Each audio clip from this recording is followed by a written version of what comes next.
True Crime Brewery contains disturbing content related to real-life crimes. Medical information is opinion based on facts of a crime and should not be interpreted as medical advice or treatment. Listener discretion is advised.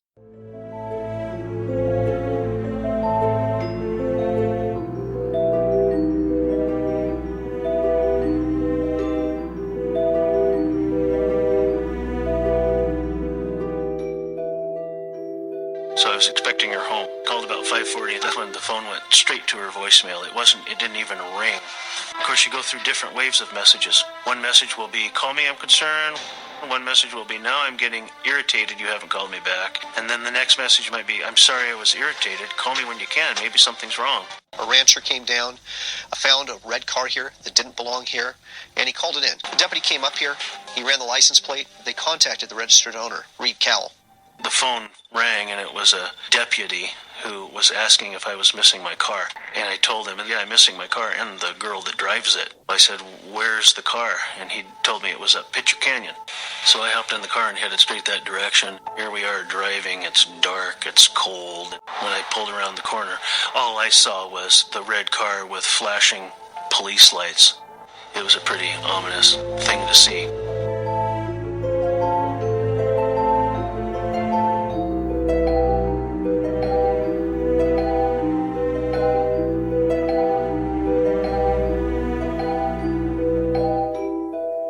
Welcome to True Crime Brewery. I'm Jill. And I'm Dick. Good evening. Today's show is brought to you by Love Pop. To enter the 2018 Love Pop Birthday Sweepstakes, for a chance to win 50 3D birthday cards, visit lovepop.com/TCB. Of all the pain and struggles that are left in the aftermath of a murder, it may be the senselessness that haunts us the most. On February 9th, 2010, 17-year-old Mackenzie Cowell said she'd only be gone for 15 minutes when she left the Academy of Hair Design in Wenatchee, Washington. 4 days later, police discovered Mckenzie, dead and mutilated, along the banks of the Columbia River. She still wore her beauty school uniform. Now, Mckenzie was a happy girl with a bright future ahead of her. Losing her was devastating to her family and friends.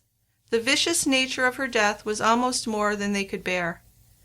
Chris Wilson, a classmate of Mckenzie, is in prison now after taking a plea deal in her murder. Mackenzie's family feels like he got off easy, while supporters of Chris Wilson say he is innocent and should not be in prison at all. But everyone can agree that her death was senseless. Join us at the quiet end today as we review the last day of Mackenzie's life and the investigation which led to Chris Wilson's conviction in this episode of True Crime Brewery, The Beauty Shop Murder. And Dick has brought us a good beer today. I have a beer called the Rusty Nail, which is brewed by Fremont Brewing Company in Seattle. I'm getting back to stouts again. So the Rusty Nail is an American double or imperial stout. And we've reviewed a bunch of these over the course of the past year or so. But just in case people forgot, it's inspired by the Russian imperial stout. A lot of them are barrel-aged, either in bourbon or whiskey barrels. They might have coffee or chocolate added to it, and they usually are fairly large alcohol beers. Now, this particular one, the Rusty Nail, is a 13% alcohol by volume, so it's one of the big boys. It's a black beer with a tan head. Nice aroma, chocolate, vanilla, cinnamon, and some bourbon. And the taste follows the nose on this, too. The cinnamon doesn't stand out as much in the taste as it does in the aroma, but otherwise you get the coffee and the bourbon and the vanilla and the cinnamon. It's a thick, chewy beer. Sounds really good. It is really good. Yeah, you liked it? I loved it. But I'm partial to stouts anyway. Yeah, I'm not so much, but I'm willing to try it. I'm anxious to try it. Well, let's open it up and head on down. Okay, let's do it.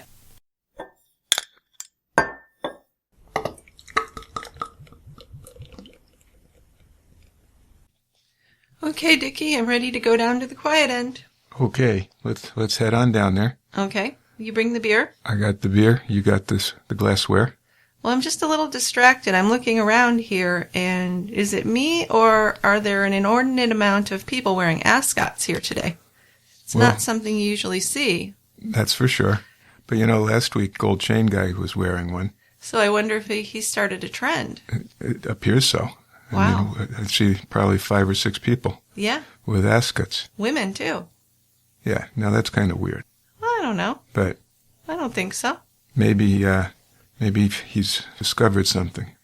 It sounds like he's on his way. He doesn't need our help. Apparently not. Yeah. We'll leave him be. Okay. Good idea. I was going to mock him a little bit, but it looks like whatever he's doing, he's been successful. It's working for him. Yep. Now, Mackenzie Cowell was 17 years old, a vibrant young woman on the cusp of adulthood when tragedy struck. She was a dancer, she'd done some modeling, and she was already working toward a career at the Academy of Hair Design in downtown Wenatchee. Now, Mackenzie loved clothes and makeup. She'd always loved being a girl and getting dressed up, and she was very pretty. But the overwhelming features most remembered by those who loved Mackenzie was her strength and her joy for life. Mackenzie's dad, Reed, told Peter Van Sant of 48 Hours that his daughter was working hard at achieving dreams that she'd created all on her own. She was awake by 6:30 a.m. each morning and out the door by 7:15. Now, Mackenzie's parents were divorced, and she was living with her father and his fiancée, Sandy. Sandy speaks very fondly of Mackenzie. Mackenzie already had a mother, so she and Sandy were friends. They loved to share Coke and root beer floats with Reed, chatting and laughing together. Sandy will always remember Mackenzie dancing. If a song came on that she liked, she wasn't shy about dancing wherever she was, even in the grocery store, wherever. So one of Reed and Sandy's favorite things was to cheer on Mackenzie's old high school dance team, the Applettes. In the spring, they would celebrate the annual Apple Blossom Parade together. Right. And Mackenzie did have a boyfriend who looked like they were serious. Yeah, they said she was in love with him. And this boyfriend's name was Joaquin Villasano, who seemed very much in love with her. And anybody who knew of their relationship, nobody had anything negative to say about Joaquin. No, but he would still be a bit of a suspect in the beginning, Well, just sure. because he's her boyfriend. He's the boyfriend.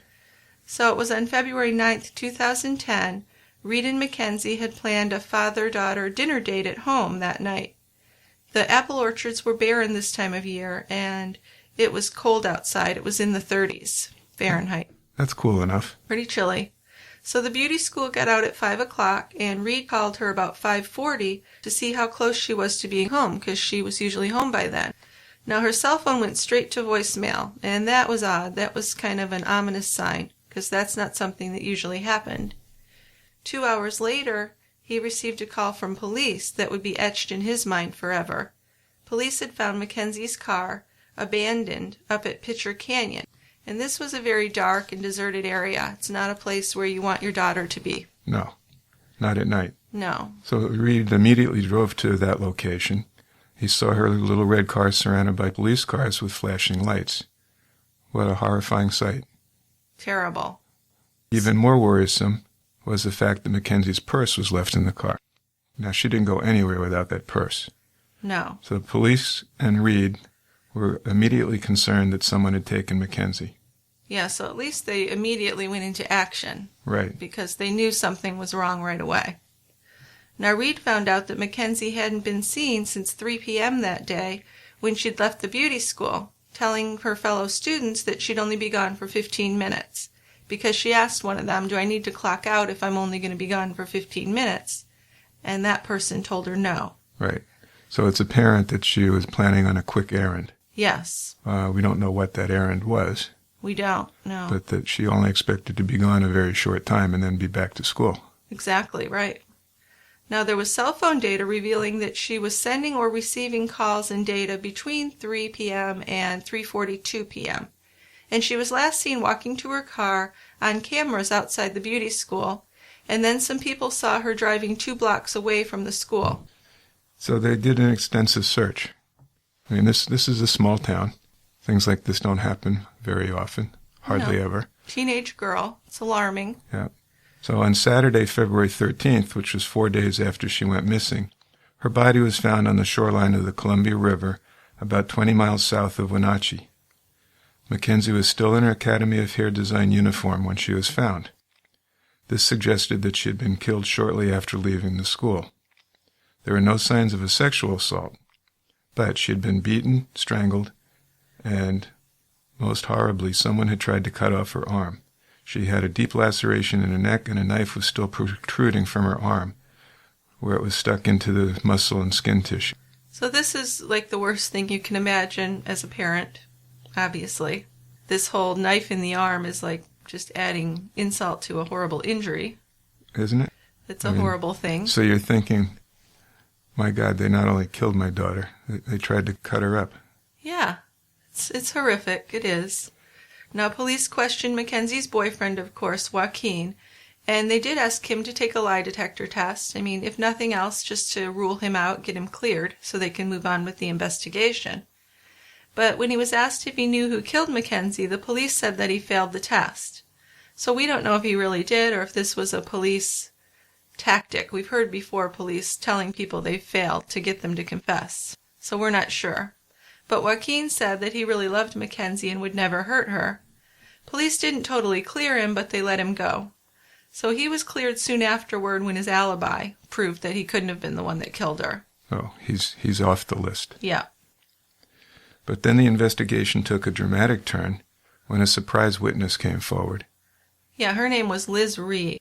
And Liz swore that she knew who killed Mackenzie Cowell, and that the video of Mackenzie leaving beauty school was not the last recorded image of her alive. Liz Reed swears she saw the murder happen in a horrible videotape recorded by her murderers. This is a shocking claim. Isn't it? And if someone's making that up, you're a real sick individual. Well, whoever had killed her, it certainly was a violent way to die, and the attempted dismemberment afterwards made it seem even more cruel and shocking. It sure did.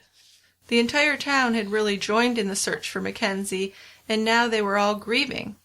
Mackenzie's horrified classmates gathered together in a local arena, and the Appalachians even did a dance for Mckenzie, so you can see that that really brought tears to her parents' eyes. That was a hard thing to watch, because their daughter wasn't there anymore, and that was one of her big joys in life. Now, at the memorial service, they released hundreds of balloons, and the crowd yelled, "Mckenzie, we love you," as the balloons floated away. Locals spoke of their incredible loss. Mackenzie's mother, Wendy Cowell, went to a local news station and she begged for answers. She said, "It's important to my family for you to bring that person forward."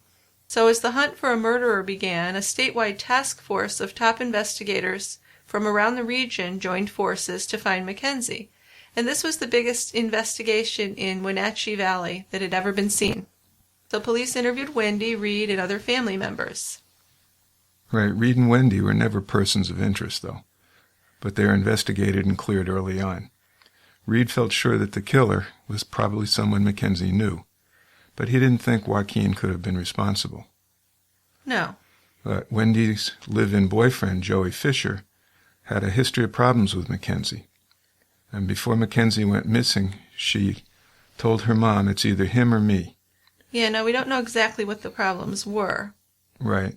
Just that there were significant problems. Yes, they didn't get along. That's an ultimatum from Mackenzie. Right. And this was just the day before she went missing. And they'd had a huge fight. Right, yeah. So Joey was a person of interest with the homicide task force. But in the end, they found no evidence that he had anything to do with the murder, and he was likewise exonerated by the police. So the investigation into this murder was stalled for 2 months until Liz Reed came to the police with her story. Yeah. Now, Liz is not an upright citizen. No, she's not that believable or credible of a witness. Liz sold drugs. She wrote bad prescriptions to obtain drugs. She shot for doctors to prescribe her what she needed for her drugs. But she was also working with the police as an informant. Yeah. So she named names of the people that she said killed Mckenzie. Right. 2 people, Sam Cuevas and Emmanuel Buda Ceros, who were 2 convicted criminals and former drug dealers who Liz used to hang out with. Yeah. So we wonder why she did this, if this was just a way to get back at them for something, or if it was real. Right, but she told a very compelling story about how Cuevas and Ceros abducted and killed Mackenzie Cowell on a bluff near where her body had been found. And she told police that Mckenzie died because of a case of mistaken identity. Cuevas and Ceros murdered her because they wrongly thought she was in the drug world too, and that she was a police informant. Liz said that Cuevas told her, "I would choke that bitch to shut her up." So, do these guys have any history of being violent? That's what I wondered. No. Doesn't seem like it. They're just drug dealers. Yeah. Small-town drug dealers. Right, just kind of peddling drugs. Yep. But Liz Reed claimed that she provided more details to the cops, including a description of the knife that was allegedly used during the attack. She swore that she was actually shown a snuff film of Mackenzie's death. But as police investigated Liz Reed's disturbing story, a totally new tip came in about yet another suspect. So this was someone Mckenzie saw every day, a classmate at her beauty school. Uh-huh. So the investigation into the murder of Mackenzie Cowell had dragged on for 7 months. Police task force investigators had come to distrust Liz, their informant. They spent months looking for the video, came up with nothing. Then Liz threw them a real monkey wrench. She retracted her story of seeing a snuff film of Cuevas and Serros murdering Mckenzie. So imagine that. They're working on this, they're looking for evidence, and then she flips around and says, "No, I made it all up." Right. Wow. But she would claim that she did that because she was afraid, because she'll come back again with the story, right? She did. So at this point, investigators are frustrated and more time passes. And that summer, they start looking more closely at Mackenzie's beauty school classmate, 30-year-old Chris Wilson. Right. Police speculated that Chris Wilson and Mckenzie had decided to meet, that the brutal killing occurred only minutes after Mckenzie left the beauty school and after her classmate Chris exited out the same back door. So we don't see him on video, do we? Yes, we do. We do. So we see her leave, and just shortly after he leaves. Yes, I believe it was 50-some seconds. It was less than a minute. Yeah. So that's suspicious. We don't know the reason that they were going to meet. We can speculate. We can. It doesn't sound like it was anything romantic. For 15 minutes? For 15 minutes. Yeah, I don't know. There's a lot of speculation that maybe he told her he was going to give her something. I don't know. Yeah. I would think that sounds most reasonable, that he had something of hers or something that he knew she would want. Right. And said, "Meet me at my apartment. I've got something for you." Yes, exactly. Because that's why it's only going to take 15 minutes. Right. And his apartment was only 3 blocks from the beauty school. Right. So 2 hours after Mckenzie left the beauty school on February 9th, a man in a dark coat was seen walking down a road close to where her car was later found. Now, 2 witnesses gave a description that closely matched Chris Wilson. There was a 3rd witness who really didn't give a description that matched him. But 2 out of 3 ain't bad. Right, Meatloaf. Yeah. So, yeah, we've got video footage that shows him leaving within a minute of her leaving the beauty school. Right. And then we have 2 out of 3 witnesses that kind of recognize him at the site where her car was found. Yes. So those seem a little more reliable than Liz Reed's story about the snuff film. They do, but we don't really know much about Chris. No, but Chris's mom described him as an artist and musician. That's fine, but he has a tattoo of Hannibal Lecter on his arm, and he certainly did not fit the Wenatchee norm. If he had been in a big city, like Seattle, New York, Portland, he would have been a non-event, said his mother, Kathleen Zorns. She says that her son isn't evil or dark, just different. So how do you feel about the Hannibal tattoo? I mean, I don't think it has to mean anything. I don't think it means anything at all. No, I mean, it's just a pop culture thing. Yeah. So Amelia Savage is Chris Wilson's best friend, and she says that he's guilty of being an eccentric, artsy kid in a small town, not a murderer. In August, Chris was interviewed by police, and he said he knew Mckenzie but had never socialized with her. And he did provide a DNA sample, and then he was released. Now, there were 2 people who tipped off police to Chris Wilson as a suspect in Mackenzie's murder. The first one was a male friend of Chris who wrote a letter to the Homicide Task Force in August 2010. He shared a story from a female friend who said that Chris had walked up behind her in his apartment and began choking her without any warning. He stopped a short time after and acted as if nothing had happened. Now, the male friend also said that Chris was obsessed with serial killers, dead bodies, and death. Now, this is still kind of third-hand information, right? It is. So this guy knows a woman who claimed that Chris had tried to strangle her. Yes, and it will turn out to be true. They will speak to her. Okay. I'm not sure when. But I just like to be a fly on the wall when that happens. So you're at someone's apartment, they come up and start choking you out of the blue, and then they stop. Do you stay there? I wouldn't. No, you get out. Get the hell out of there. Right. And I'd go to the police. Yes. Because that's a sign of a sick person. Yes. I mean, maybe if you were close friends and they laughed afterwards, like it was some kind of joke, you might let it go, but... Yeah, but it doesn't sound like that is what happened. No, not from that description. No. Then on September 30th, an anonymous female contacted the Wenatchee Police Department. She said she had concerns that Christopher Wilson could be responsible for Mackenzie's death.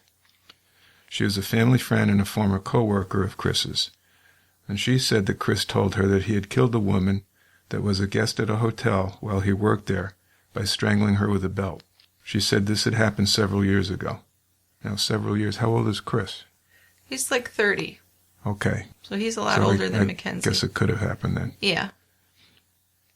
Police checked at the hotel, and they never were able to confirm that there had been a murder at that hotel. Yeah, and that would have been something that would have obviously been reported. I would think, huh? Yeah. So he might have just been this weird guy who liked to make shit up like that. Yeah.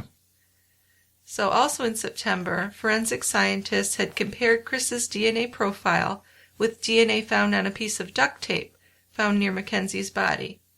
And it did match. We'll talk about that. Well, the kind of match it was. It was sort of a match. Yeah, we'll get to that. Okay. I'm not ready to get to that yet. But the duct tape also had Mackenzie's blood on it.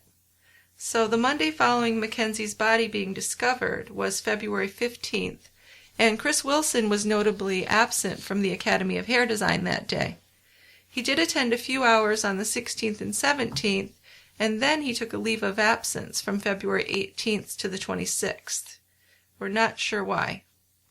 No reason given. No.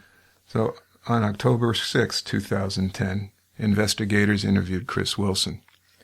After being read his rights, he said that she had never been in his car or home. That's Mckenzie. When he was told about the DNA match, he denied being with Mckenzie and asked for his lawyer. So that's a good thing to do. Isn't it? Get your attorney. Lawyer up. Yeah. So investigators also interviewed another woman who attended the beauty school with Mckenzie and Chris. She said that she saw the two of them talking and interacting several times. She said that Chris had also told her he was developing feelings for Mckenzie, and he described her as hot. Now, Chris also confided to her that he liked to cut people up. It was something he did while he worked at a funeral home, he said. Now, if that's true... That he said that? That he did cut people up, I would think he'd do a better job of dismembering Mckenzie. That's a good point. If that was the intent. If he's... But you don't cut people up in a funeral home. Well, you probably don't. They don't do autopsies or anything. No. So it sounds like a stupid statement. That's why I said, if that's a true statement. Right. And hopefully he didn't say those two things in the same conversation. Right. Like, I have a crush on Mckenzie, by the way. By the way. I like to cut people up. I like to cut people up. I'm thinking these were from two different occasions. I guess so. So another woman from the beauty school told police that she had seen Chris and Mckenzie interacting several times, and she described a developing relationship between the two. So there's two different people saying that there was more to them than he was saying, because he said he never even talked to her. Right. She's just someone in my class. Right. I know nothing. Exactly. But it sounds like there was a little more familiarity between the two. Sounds like it, yeah. Now, his mother would like everyone to notice that he dressed differently than most people in Wenatchee, and that maybe that's why police had their eyes on him. That's her argument. Now, he also has that Hannibal Lecter tattoo on his arm. Investigators began to see Chris Wilson as a deeply troubled man, whose obsessive fascination with death, they claimed, led him to work in a funeral home. But as we know, plenty of people work in funeral homes, and they're not killers. It's a profession, something that has to be done. That's correct. But it wasn't Chris's tattoo or his work in a funeral parlor that made him the prime suspect in Mackenzie's murder. According to police, it was the forensic evidence discovered by investigators along the muddy river bank at Crescent Bar. Right. And police searched Chris's apartment that October, and they found a blood stain on the carpet. This was tested and determined to be Mackenzie's blood. So this would be the biggest piece of forensic evidence. That's pretty damning stuff, isn't it? This is the hard one to overcome. She's never been in my apartment. What he said. Is what he said. Right. But her blood got there. Apparently, yes. But many friends, classmates, and family members defended and stood by Chris Wilson. He was no shadow lurker, they say. The friends say that the prosecution's portrayal of Chris is not the Chris they know. A woman named Danica Stephen met Chris when she was living in Wenatchee 10 years before his arrest. She said that she smoked cigarettes and talked about books with Chris. He was like my little brother, she said. Yeah. So this is a different picture of him. Well, but that's not that unusual either. No. Many times we see that people have more than one side to their personality, and they're able to hide a certain part of themselves from people that they're close to. Absolutely. It's not that unusual. No. So Danica said she still spoke with Chris every day. So this sounds like a pretty close relationship or friendship. Sure does. Every day is a lot. I mean, she doesn't live in Wenatchee anymore. She lives in Seattle, but she still talks to him every day.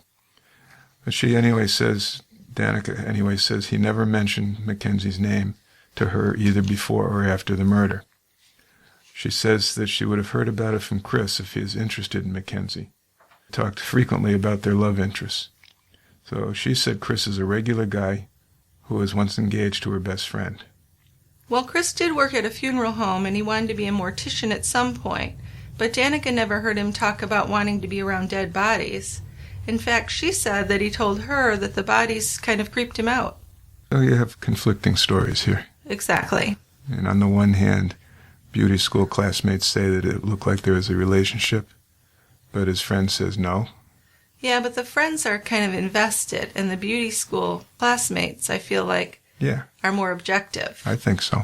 Unless there's some kind of grudge we don't know about. And then the stuff about the mortician, where Chris confided to Danica that he didn't want to do that stuff. He didn't want to be near dead bodies. Right. Okay. Well, it was in 2004 that he worked as an intern at a funeral home. So this is kind of weird. The owner told a Wenatchee paper that Chris was a good employee overall, but that he let him go when some things started to take place that made him uncomfortable. Now, unfortunately, he wouldn't go into more detail because I'd really like to know what he was talking about. Yeah, that would be important. That's pretty ambiguous, isn't it? I'm sure police know what it was. Yeah. And maybe it was something that made police more suspicious of him. But the funeral home owner did say that Chris didn't do anything real bad. I'm not sure what he means by that. Yeah, just a little bad. Yeah. But not real bad. It was bad enough that it got him let go. I know. So what's that? Yeah. Love to know, but we don't know. So 8 months after Mackenzie Cowell's car was found abandoned, Chris Wilson was in court charged with her murder. Kathleen Zorns, his mom, says that at the time police believed Mckenzie was being murdered, Chris was with her picking up a plate of cupcakes. Now that's great, but we all know a mom will lie for her child, so it doesn't hold a lot of weight. No, it doesn't. No. She said he was perfectly normal and happy that day, though. Nothing was out of the ordinary. And Chris Wilson pled not guilty and waited for his trial to begin. So prosecutors claimed that they were confident of a conviction, though, because of this DNA evidence. When they sprayed luminol in Chris's apartment, they found what turned out to be a pretty substantial blood stain. Now, we saw in the video kind of a stain on the carpet, although you certainly couldn't tell if it was blood or not. No, it was just a kind of a reddish, brownish, dark stain. Yeah, so if it was a blood stain, it looked like someone had tried to clean it up, maybe? Possibly. But the cops cut the stained carpet, and then a small bloody patch was tested for DNA, and it came back exclusively as Mackenzie Cowell's blood, there was no doubt. So then there was a controversial video and photos from Chris's apartment that were taken by his friend Tessa Schulman. In this video, shot as Chris moved around the apartment, the two friends seemed concerned that it was neat and clean so he could get his security deposit back. So that seems normal to me. But he would later explain that the carpet was damaged during a party. It wasn't blood. And he says in the video, does it look clean? And Tessa says, clean for what happening? Clean considering? Yeah, it's clean considering. Now, police would allege that Wilson was checking for blood. But to me, that doesn't really give us any indication of that. Not on the surface, it doesn't. No. I mean... It's very vague. It's pretty vague. Yeah. So I don't know about this video, but then there were the pictures which I thought were more damning. Yeah. Tessa zooms right onto the site where the blood is on the carpet. She takes a picture of that. And they also took photos of Tessa lying on the floor of the apartment, apparently pretending to be dead. So is this after Mackenzie's body was found, I assume? Yeah. Right. So they're trying to be funny? It's really distasteful if that's all it is. If that's it. But Tessa would end up getting arrested for this. Yeah. Yeah. I can see that. It sounds like she knows something. Yeah, well, Right. They definitely needed to interview her, right? Yeah. Okay, let's take a minute here for our sponsors. Okay, let's do some ads. Love Pop is reimagining greeting cards and how you buy them. Co-founders Wambi Rose and John Wise appeared on the 2015 holiday episode of Shark Tank, where they landed an investment from Kevin O'Leary. I think that's Mr. Wonderful. Yeah, and he never invests. Love Pop makes 3D laser-cut paper cards designed by naval engineers in Boston on cutting-edge software and handcrafted and assembled in the Asian art form of slice-form kirigami. Now, whether it's a birthday or a wedding, or if you're just saying thank you, Love Pop has you covered. We gave our 10-year-old grandson a Love Pop 3D dragon card and my mom a card popping with yellow daisies and a little butterfly for their birthdays. Now, these two are on opposite ends of the age spectrum, but they were both surprised and delighted with the cool details of their cards. I mean, these are really well done. The dragon was so realistic, and the daisies were as lovely as any real bouquet. Plus, they last forever. You can set them flat and leave them on display for as long as you like. They really are little pieces of art. With more than 250 3D cards to choose from, Love Pop has the perfect design for the special people in your life. And you can shop for Love Pop cards in your PJs. When you order a card online, they'll handwrite a message in your card for you and mail it directly, so you can have the card purchased and sent out in 1 minute. So to enter the 2018 Love Pop Birthday Sweepstakes, for your chance to win 50 birthday cards, visit lovepop.com/TCB. That's lovepop.com/TCB. And are you thinking of going back to college? Whether you're attending for the first time or going back to complete your degree, there are 3 common financial aid mistakes most students make that you can avoid. Discover them and Southern New Hampshire University by texting EXPERT to 554433. SNHU's mission is to make higher education affordable and accessible to everyone.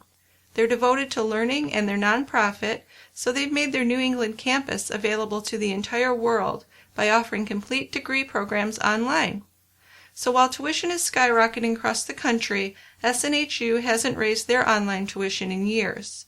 With online classes, you can get your degree while your kids are at school or after they go to bed in the evenings. But remember, when you do choose to get your education, you owe it to yourself and your family to learn about the top 3 financial aid mistakes and avoid them by texting EXPERT to 554433. That's EXPERT 554433. And one final ad. Going to the salon can be a luxury, but it can also be expensive and time-consuming. I've been getting my hair colored at the salon for many years, and I honestly never thought I would color my hair at home again. Those drugstore box colors were dangerous. I mean, back in college, you can see old pictures of me with green hair, purple hair, orange hair, anything but the color that I wanted. But that was before Madison Reed entered my life and absolutely hacked it. Madison Reed is revolutionizing the way we color our hair with the ultimate hair color hack. The quality of salon color with the convenience and the affordability I can really get behind. Join me in getting multi-dimensional European hair color delivered to your home on your schedule for under $25. Find your perfect shade at madison-reed.com. Madison Reed is honoring our True Crime Brewery listeners with 10% off and free shipping on your first color kit with promo code BREWERY. That's madison-reed.com and use the promo code BREWERY to get 10% off and free shipping. Okay. So where we left off was that Tessa was arrested by the police. She was eventually convicted of misdemeanor charges of giving a false statement and of obstructing a public servant, but not of murder. No, they don't think she was involved in the actual murder. The police task force was certain that Mackenzie Cowell's blood was soaked deep into the carpet, though, in apartment 28, where Chris Wilson lived at the time of the murder. But there were questions asked by the defense about other evidence, and the possibility of a police setup entered the picture. The length of duct tape found near Mackenzie's body had genetic material from at least 2 males. One of them matched Chris's profile, and the other was unidentified. So there was genetic material from at least 3 males found on the knife handle, too, and DNA testing excluded Chris Wilson. So there was none of his DNA on the knife. One of the contributors was a latent fingerprint analyst from the Washington State Patrol. The crime lab also determined that a Plea County Sheriff's Office detective was a possible contributor to the DNA on the handle, although this was never confirmed. Also, there was some male DNA found on the fingernails of Mackenzie's left hand, and that didn't match Chris Wilson either. Now, swabs of the interior of Mackenzie's car found DNA on the steering wheel from an unidentified male. Chris Wilson's DNA was not found in the car. Tessa Schulman was arrested in December 2010 on suspicion of rendering criminal assistance after Mackenzie's death, and she was excluded as being a contributor of any genetic material on any of the evidence that was gathered. Now, according to Dr. Gary Schulter, DNA technical manager for the State Patrol's lab, the agency keeps genetic information on its own investigators and researchers in case any of their DNA ends up in the evidence samples. Which it sounds like happened. Yes. Well, human cells can be transferred to an object by touch, and as little as 20 to 30 cells may lead to DNA traces appearing on evidence. It happens quite easily that DNA can transfer from an item while doing an analysis. Researchers and investigators are trained to avoid this, but it still happens. Yeah, it does. But as long as you know whose DNA it is, you can make the point of transfer of DNA. Yeah, so it's not going to get anyone falsely accused. No. No. So DNA collected from the site where Mackenzie's body was found was tested using YSTR profiling, which locates DNA sequences called short tandem repeats, STRs, found on the Y chromosome. That's the one that determines male gender. A YSTR profile cannot uniquely identify an individual, but it can be used to match genetic material to a statistical pool of male suspects. So a man has the same YSTR haplotype as his father, his grandfather, his son, and his brother. Generally, the YSTR method can produce a profile that statistically matches 1 in 2,700 men. Now, for a white male, there's a 1 in 1,047 chance of sharing Chris Wilson's YSTR profile. So maybe you can talk to us a little bit about how this is used and how significant it is in this case. Sure. And I just would say first that 1 chance in over 1,000 isn't the same as 1 in very many million. It's right? not, but if you think about the possible people who could have had contact with her, exactly, it makes it pretty likely it was him. Yeah. So as you said, this YSTR DNA testing is done on the Y chromosome, which is what determines male sex. So just a quick genetics lesson. Most people have 46 chromosomes. There's 22 pairs called autosomes and 2 sex chromosomes. So if you're a female, you have the 22 plus 2 X's. That makes you a female. If you're a male, you have 22 plus an X and a Y. That's the male. So the testing can be done on the Y chromosome by this short tandem repeat analysis. The instances where it's useful are where there's rape kit samples with limited male genetic material, or from cold cases, evidence where seminal fluid has been identified but few or no sperm are present. Now that's not the case in Mckenzie. Fingernail scrapings from a female assault victim, which they did, and they didn't match Chris. No, they matched somebody else that they don't know, so that's strange, but... Ligatures from the strangulation of a female victim. Now, she wasn't strangled, she was slashed. Well, yeah, it was a combination. Yeah. Yeah. But they can test that, and they can exclude a number of people. Exactly. By testing. It would be very good for exclusionary purposes. Right. Unfortunately for Chris, it didn't exclude him. No, it didn't. You're left with, okay, there's other male DNA on the tape, but Chris's is likely on the tape. There's not too many chances that it's not his. No, well, I'm just wondering, was this on the sticky part of the tape? Because wouldn't that be significant? Because any man could have touched the outside of the tape. But if you're touching the sticky part, it means you were there when it was pulled off or opened. So to me, that would be a significant thing to know. If you're applying the tape, you still are handling both sides of the tape. Absolutely, but I'm saying you wouldn't have to be the killer to touch the outside of the tape. Right. Right, because it could have been someone else's tape he took, and it could have that person's DNA on it. Sure. Or it could have been someone at the store, who knows? Yeah. Right. However, it's likely Chris's, based on the YSTR analysis. The one, but there's another one. There's 2 males on it. So who's that second guy? Well, Is the second guy's DNA on the sticky part, which would mean he participated probably? Or is it just on the outside and maybe he was someone Chris borrowed the tape from? That's what I'm saying. Oh, I see what you're saying. Yeah. Maybe. Could just be someone who held the roll. Yeah. Right? Sure. And they didn't really, there's no information out there where I can find out where on the tape it was. That's not specified. No, it's not. So this is kind of, because there are 2 men's DNA on it, and it's not totally saying it's him, although it seems like it's him, then it seems like that's really not their best evidence in the case. It's certainly nothing that would get a conviction, is it? No, but common sense would tell you it means there's a good chance he did it. Well, it would tell you that a good chance that it's actually his DNA. Right. Not one chance in 1,000 that it's his, but it is his. So this evidence really isn't going to win the case for them, is what I'm saying. No. The question it's a help. The problem, though, is, as you said, there's other male DNA there. Well, yeah, that's a big part of it. Not just on the tape, but other areas, too, from her fingernails. The knife didn't have his, but it had other people's. From the knife. And so there's lots of places where there's DNA that cannot belong to Chris.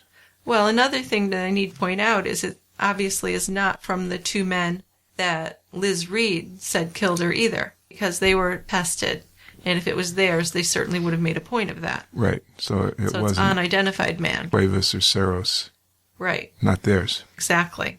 So the real question now for Chris is, how did Mackenzie's blood get on that carpet? That's the big problem. That's the major problem. Yes. Right, and that's what they're basing the case on. I mean, the other stuff I think would be difficult. Any good defense attorney can get through that DNA testing and point out the fact that there's other male DNA that was discovered. Yes, I think that can easily be. So that takes care of, or pretty much takes care of that. Pretty much, yeah. But what's her blood doing in his apartment? That's the big problem. And we know it's her blood, right? That's what they say, yep. And we know that he swore she's never been in his apartment. So something ain't right there. Exactly. Now, Chris's attorney, John Henry Brown, said, "We have a whole list of things that make this look very suspicious." Now, John Henry Brown, he was hired by Chris's mother, and he's among the most high-powered lawyers anywhere. His clients have ranged from Robert Bales, the American soldier who pleaded guilty to mass murder in Afghanistan, to the serial killer Ted Bundy. Remember, we read his book about Ted Bundy. And the barefoot bandit, Colton Harris Moore. So he's had some high-profile cases. And he also did a big case on children that were allegedly sexually abused. Right, yes, and that was in Wenatchee. So we'll talk about that a little later. So Brown said that Chris is clearly the classic underdog, and that's what attracts him to a case. So I'm assuming he's done this without much payment. Now, together with his co-counsel, Emma Scanlon, he crafted a strategy that it's not Chris Wilson who is guilty, it's a corrupt law enforcement team in Wenatchee. So according to the defense, the police did whatever was necessary to avoid embarrassment, and that would include planting evidence. So tell us a little bit about planting evidence, because a lot of defense lawyers claim this, but it's actually a very rare thing. It's exceedingly rare to do that. Yes, it happens. And when it does happen, it's usually highly profiled. I mean, there's a lot of publicity about the evidence that was planted. It's a big deal. It is. So the one, I was just looking through this and seeing The one that stands out the most is the case of Making a Murderer, which was on Netflix about Stephen Avery, who I think someday we'll talk about him, or his nephew. But anyway, there's strong evidence from that show that the police did plant evidence, including blood, in the murdered victim's car that was making it easier to nail Avery for the murder. So that's one thing. And then there's some other higher profile things. New York City, an officer was caught planting drugs on 4 men in a bar. His testimony later was that he was helping out a fellow officer who needed to make his arrest quota. That's a real good reason to do that, huh?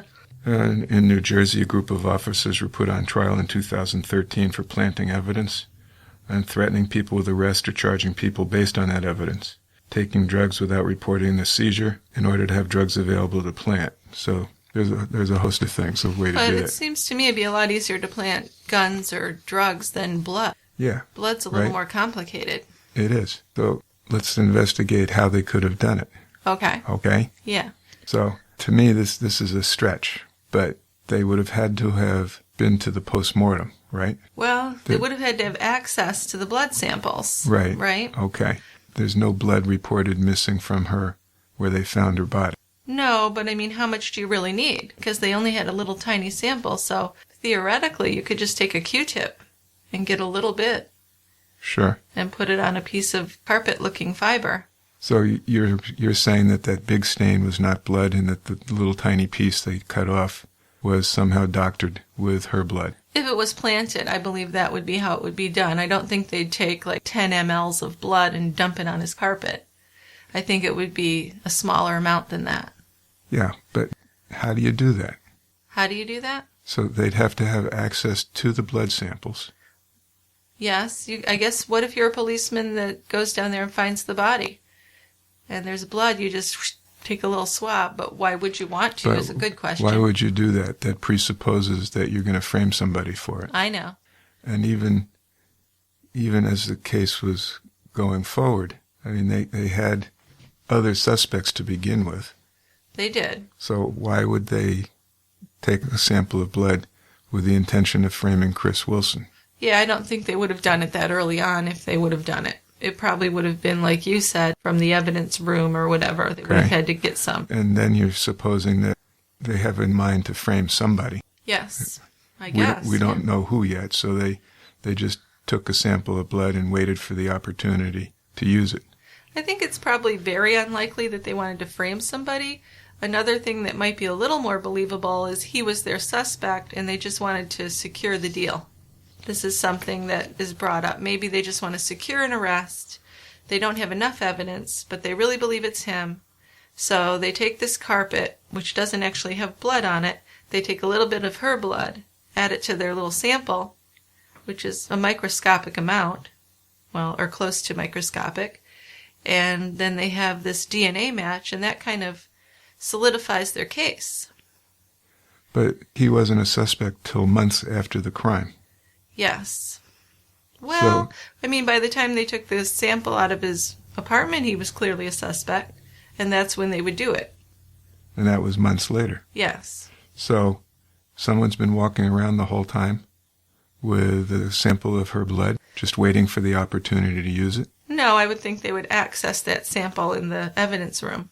Boy, that's a stretch. Well, it is, but if they did it, this is how I'm thinking they would do it. Yeah, I think that's a big if. It's a huge if. I don't think it's very likely. If they did it. I don't think it's hugely likely. But, on the other hand, Brown, the attorney, said this is Wenatchee, and they do things like that. So John Henry Brown's attitude about Wenatchee goes way back to the mid-90s, like you said, when dozens of people were charged with child sexual abuse. And it turned out that most were wrongly convicted, until John Henry Brown succeeded in having several cases dropped or overturned.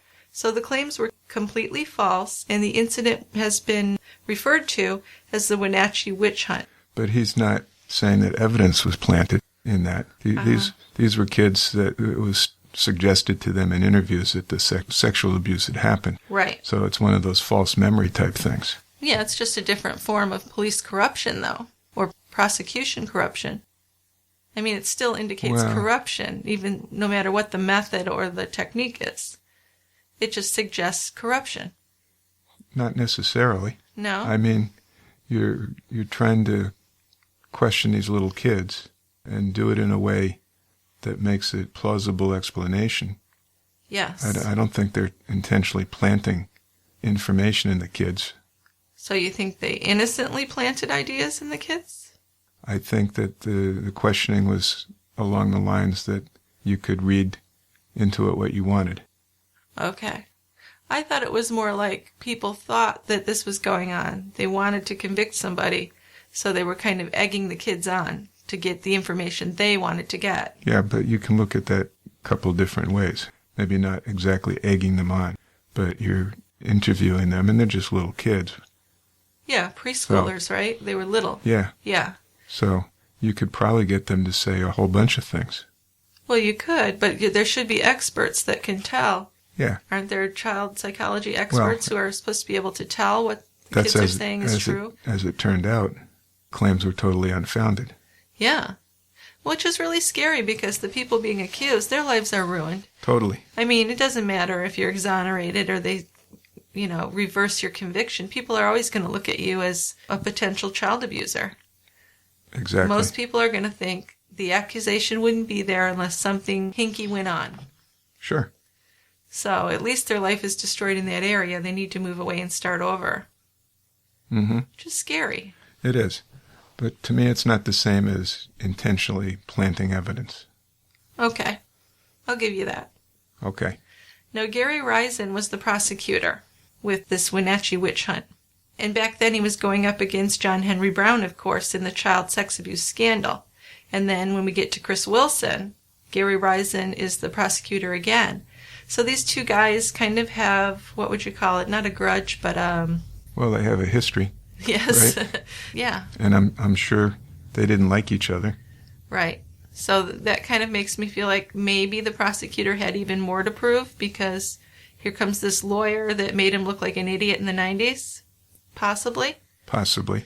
And if that's the case, why would you plant evidence? I know what you're saying. You're saying the opposite. That they were so intent on getting the best of he wanted to win. John Henry Brown. I'm saying Gary Risen might have wanted to win against Brown. He wanted to win so badly that he allowed evidence to be planted. Right. And I would say to be contrary, that he wanted to win so badly that he did everything to make sure the evidence was all on the up and up. Another thing is he's the prosecutor. He might have had nothing to do with the planting of evidence. That could have been done by police. Right. Just to get things for him without him knowing. Well, yes, but he's involved in the case. He's the prosecutor. He should know what's going on. Well, sure, but if there's some kind of hokey-pokey planting going on, he might not know. Now, according to the prosecution, there's no evidence that the blood was planted.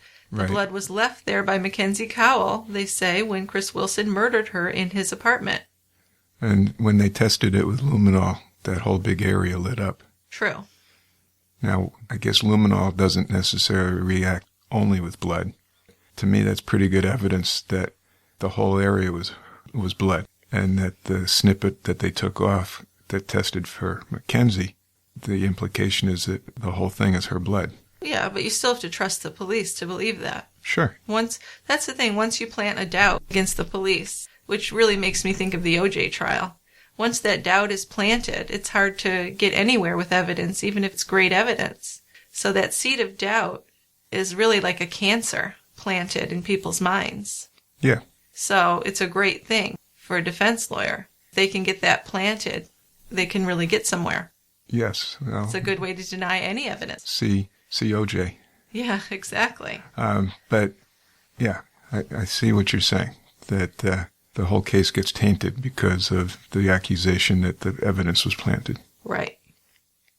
No. But it seems to me that they didn't even need to do that, claim that there was planting of evidence. They would go back to all the DNA testing on other unknown males besides Chris. Yes. That seems to me to be enough for the defense. Really? But not if there's blood in the apartment. That really puts it over the line for the prosecution, I think. Yes and no, to me. That's hard to ignore. It is. But I guess you could say, as they do, her jugular vein had been cut. There should have been a lot more blood on the carpet than they found. Well, sure, that's something the defense brought up. I mean, you can go through that. Yeah. I mean, that makes sense. But then here's an interesting thing that was countered by the prosecution. They said that Chris was interested and really infatuated with the serial killer Dexter from the Showtime series. And that if you've seen Dexter, you know that he would drape an area completely in plastic before killing his victims. So the prosecution believes that Chris may have done something similar in his apartment. That's a stretch for me. It is. Although it's possible, I guess. But if that's the case, why did that one area of the carpet get blood on it? Yeah. There was like a leak there in the plastic? A leak or spillage or something? I guess. But that's hard to believe. It is. If he was fascinated with Dexter, why didn't he have Dexter on his arm instead of Hannibal? Yeah. And if he spread out plastic, what happened to the plastic? Exactly. You'd think that would have been found somewhere. It wasn't found with her. No, it wasn't found anywhere. There was nothing found. Yeah. So. And the knife they did find didn't have his DNA. Yeah. But why was Mckenzie in Chris's apartment if she was? Police believe that they became friends. Now, some classmates at the beauty school believed that Chris and Mckenzie were developing at least a friendship, and she could have gone there to meet him. But Chris's mother, she doesn't believe that. To support her side, she points out that the two weren't friends on MySpace or Facebook. Chris's cell phone didn't have any communications with Mckenzie either. So Chris's mom believes that the police conspired to convict Chris however they could. Now, to me it is a little strange that they never texted each other, or called each other, or they weren't friends on any social media. Well, they weren't friends. Well, that's what he's saying. I know that people in the beauty school seem to suggest that they were developing a friendship, but who knows? Well, it might have been Chris just had a crush on her and was after her, and conned her into going to his apartment with some kind of saying he had something she wanted, like you said. Yeah. That seems most likely to me. It does to me. I don't think she was really going to spend time with this guy 10 years older who's really... More than 10 years. Yeah. 13 years. Yeah, I think so. If he's 30. I think so. I'm not sure of his exact age, but yeah. Yeah, I don't know that there was any relationship. I think that if he got her to his house, his apartment, it was under the pretext of something else. Yeah, but I think he was talking to her. He said he'd never had a conversation with her. I don't believe that to be true. No, he was. Yeah. Well, the defense team pointed to those other two guys, right? Yeah, they looked at Cuevas and Serros as they thought that those were probably Mackenzie's killers, even though the informant Liz Reed had been proven untrustworthy and could provide no proof of her claims. Yeah, they never found a videotape. No. So Cuevas and Serros were two small-time drug dealers who Liz Reed swore confessed to her. So she retracted and then reclaimed her story. Yeah. She told Chris Wilson's lawyers her story about seeing a videotape of Mackenzie's murder. She was prepared to testify under oath that it was all true. So we're going full circle here. What they think, and what I pretty much agree with the prosecution on, is that she just wanted attention. Because now she was slated to be the defense's star witness. She probably really liked that. Yeah. Well, and the clips we saw of her on the 48 Hours show, she looks like that kind of person, or comes across as that kind of person. She does. Who likes the publicity. So now the defense attorney, his only real way to do this is to attempt to convince the jury that the blood in Chris's apartment had been planted, which even he says is tough to do. I mean, that's right. Not an easy thing to do. And he's got a witness who's going to testify that these two drug dealers were the actual murderers. Yeah, but they're going to tear that witness apart. Yeah. Right? So that's not going to work. Well, in Wenatchee, there were two families waiting for answers to this horrific murder, and each had very different versions of Chris, obviously. You had the people on Chris's side and the people who thought Chris was a real sicko. Right. Then there's a stunning development. Very stunning. Prosecution gave Chris Wilson the offer of a lifetime, plead guilty to manslaughter, and serve only 6.5 years in prison. That is an extraordinary offer. Isn't it? You're going from murder to manslaughter. Yeah, from life to 6.5 years. Yeah.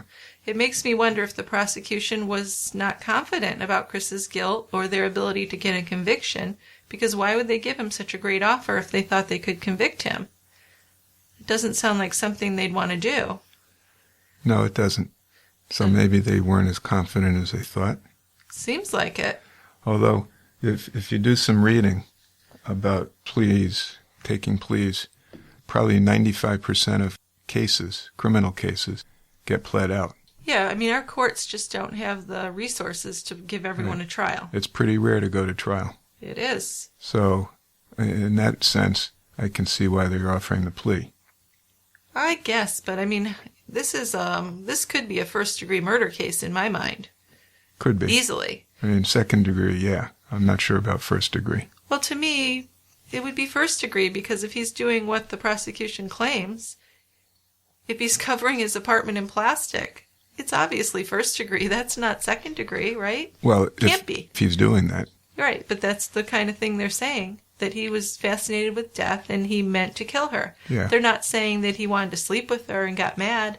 Well, that might be more like a second. Then let's explore that. Yeah. He gets her to his apartment under some pretext of having something for her. With what as his motivation? And because he wants to have sex with her. Okay. So he comes on to her, she rebuffs him, and he kills her. Okay. That's second degree. That is. But that's not what prosecutors are claiming. I know. I'm just hypothesizing. Yes. Yes, definitely. But what prosecutors are claiming is a first-degree murder situation. And now they're giving him this option to serve only 6.5 years. So that, to me, is remarkable. Right. And his defense attorney suggested that Chris should take the deal, even though he was innocent, or even though his attorney thought he was innocent. And certainly Chris kept professing his innocence. But well, if I was innocent, but I saw this evidence, I think I'd take the 6.5 years, because otherwise you're gambling your life. Yeah. This way, 6.5 years, it's a guarantee of freedom, whereas he could, as a downside, get life in prison if convicted of murder. At least be in there for 30 years, right? But Chris said it wouldn't matter if they offered 6 months, 6 years, or 6 days. He wasn't going to plead to something he did not do. So he turned down the DA's offer. So when he did this, I thought, maybe he is innocent, because a guilty person would definitely be happy with the 6 years, I would think. Right. So the trial's on. And Liz Reed's story now had a new twist that threatened the prosecutor's claim that Mckenzie was killed in Chris Wilson's apartment. Yeah, that's all they really have going for them is Liz Reed, and she's not a lot. No. So she claimed Mckenzie was actually murdered on a secluded bluff and that she could prove it. So this was interesting because she said that Saros demanded she go to a spot on the bluff to find a ring that they'd ripped from Mackenzie's hand when they killed her. And she said she found the ring and it was smashed and a little bent, but it was definitely the ring. John Henry Brown said the ring matched a ring seen in a picture of Mckenzie. And we saw this picture, and we saw the ring. What'd you think? It looked like the ring. It looked like the ring. Although this woman could have seen that ring and went looking for one similar, although it was an unusual-looking ring. Yeah. Well, one of the detectives in the case personally took the ring that Liz found and showed it to Reed and Wendy Cowell and her boyfriend Joaquin. None of them recognized the ring at all. So that's kind of odd. Yeah. I mean, they would have known. Yeah, but wouldn't they say, it kind of looks like her ring, but it's not a ring for this reason, instead of saying I don't recognize it at all? That's weird to me, because it did kind of look like the ring. Well, but they said it wasn't. Right, so why wouldn't they say, well, it looks like that ring, but her ring had 2 thingies on it, or her ring was smaller, or something. I don't know. Maybe they did. Maybe they did, and they're just not telling us that. Yeah. But just saying that they didn't recognize it at all seems strange to me, if that's what they said. Yeah. But so this was a thing that Brown really focused in on. He said the ring was in this photo of Mckenzie, taken before her murder, and that if Liz Reed didn't have that ring, why couldn't the family produce it? Where was it? And the family couldn't produce the ring from the picture. Not a huge deal. It could have gotten lost, but still. Yeah. I thought it was notable, and that might be one of the reasons why they offered the plea. Exactly. But anyway, they concluded it wasn't Mackenzie's ring. Right. They said that Samuel Cuevas and Emmanuel Saros had nothing to do with the disappearance or death of Mckenzie. Well, they really have no evidence that these guys had any interactions with her. No.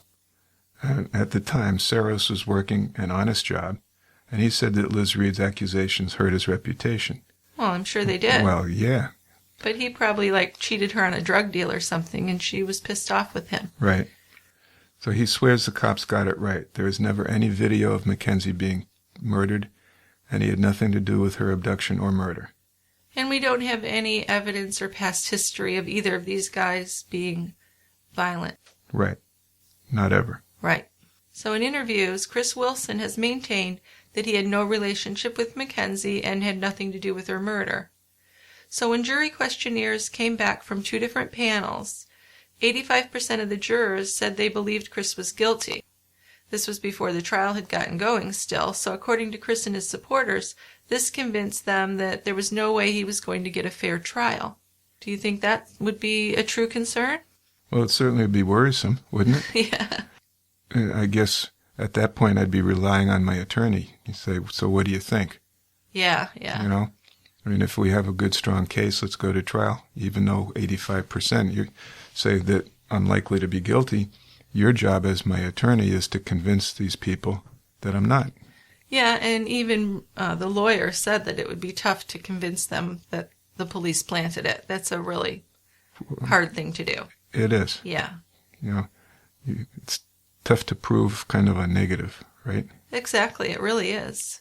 So it's coming down to the wire for the trial, and Chris Wilson was getting cold feet. John Henry Brown went back to the prosecutor's office to discuss a plea bargain. So I guess that's what the lawyer told him, is maybe we should look at a plea deal. Things aren't looking so great for us. I guess so. Yeah. I'm just, this guy, this lawyer is supposed to be a real hotshot. Yeah, but And there's only so much you can do with what you're given. Yeah. So I guess we're led to believe that he felt like his client wasn't going to get off, even though he's such a great attorney. Well, it doesn't matter how great an attorney you are in some instances. Yeah, so his reputation wasn't lived up to. I guess not, no. Well, another deal was offered then, but this one wasn't as desirable as the first one. No kidding. He was offered 14 years in prison in exchange for agreeing that he had kidnapped and murdered Mckenzie. So if you haven't done it, that's a tough thing to do. If you're innocent, it's hard to say that you killed someone. It is. Just to get less time in prison. I would imagine. Yeah, that'd be a really hard pill to swallow. But in a packed courtroom, Chris Wilson accepted a sentence far longer than that first deal, and he had to answer yes when Cleon County Superior Court Judge John Bridges asked if he had caused Mackenzie Cowell's death by strangling and stabbing her. But Chris would say later that he paused for a moment in the courtroom when the judge asked, "And are those the things that you did?" because the deal was based on a lie, and that he took it only to avoid a longer prison sentence. So Chris and his supporters continue to say that Chris was framed. In 2012, he told an interviewer that he's innocent and wants to withdraw his plea. Well, I don't think you get to do that. Right. That's the one thing about going through the trial. You always have the chance to appeal. Yeah. But not in this case. No. So supporters created a petition, a Facebook page, and a website, Free Chris Wilson. Doubts raised about the case include how Wilson could have transported her body on his own. What do you think? Could be done. Yeah. Okay. But it'd be difficult not to be seen doing that, coming out of an apartment building. He'd have to do it in the dead of night, I guess. Right. And but I think it could be. Right. And why wasn't there more blood in his apartment? Besides the Dexter reason, he didn't kill her where her body was found. She'd been killed elsewhere. Yeah. There was blood in the apartment, which doesn't necessarily mean he killed her in the apartment. He could have hurt her in the apartment and then killed her. I could look at it that way. Yeah. Now, the other thing is that whoever owned the knife has never been found. It wasn't Chris's knife. Right? No, we don't know where the knife came from. And none of Chris's DNA was found on the knife. Or on her. Right. On Mckenzie. Right. The DNA that was found on the duct tape only narrowed Chris down as a 1 in 1,000 chance. So let's look at that number for a minute, because at first I'm thinking, wow, but the reality of that number, I mean, how many white men were even in that area? It's one Probably thing. not any more than 1,000. Right. How many of those men knew her? How many of those men, left a building less than a minute after her? You think, just look at all these circumstantial things, and it adds up to me thinking, well, yeah, that's probably his DNA. But then... It probably is. But then why doesn't the knife have any of his DNA?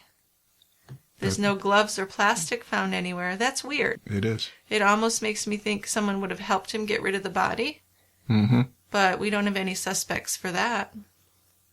So it's still, even though he's probably guilty, there's still a lot of mystery to this case for me. I still don't feel like I really know what happened to Mckenzie.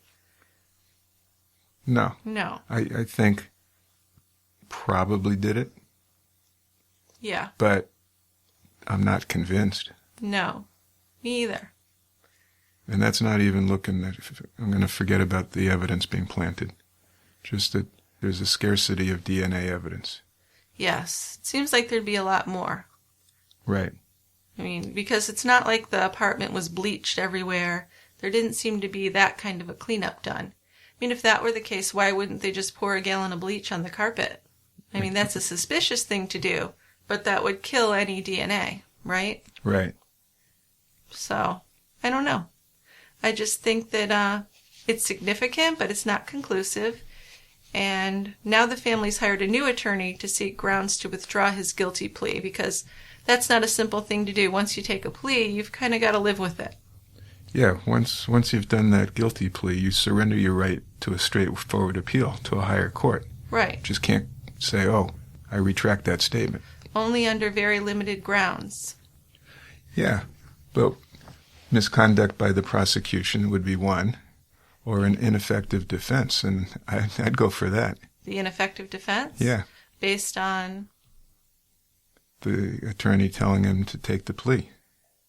Well, I don't know. Is that an ineffective defense? Just tell him to take the plea? An ineffective defense would have to be that they'd missed something or, done something wrong. He didn't do anything wrong telling his client his options. I'm sure he didn't tell him you have to take the plea. He gave him his options, and Chris chose that option. And it's a reasonable thing to choose if you think about it.